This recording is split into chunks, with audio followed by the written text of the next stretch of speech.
So there was this man in Bulgaria who drove trains for a living. He loved his job. Driving a train had been his dream ever since he was a child. He loved to make the train go as fast as possible. Unfortunately, one day he was a little too reckless and caused a crash. He made it out, but a single person died. Well, needless to say, he went to court over this incident.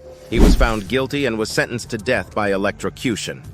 When the day of the execution came, he requested a single banana as his last meal. After eating the banana, he was strapped into the electric chair.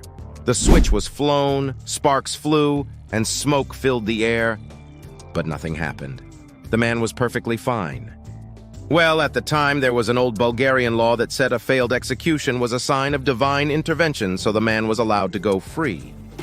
Somehow, he managed to get his old job back driving the train. Having not learned his lesson at all, he went right back to driving the train with reckless abandon. Once again, he caused a train to crash, this time killing 2 people. The trial went much the same as the first, resulting in a sentence of execution. For his final meal, the man requested 2 bananas. After eating the bananas, he was strapped into the electric chair. The switch was thrown, sparks flew, smoke filled the room, and the man was once again unharmed. Well, this of course meant that he was free to go, and once again he somehow managed to get his old job back. To what should have been the surprise of no one, he crashed yet another train and killed 3 people. And so he once again found himself being sentenced to death.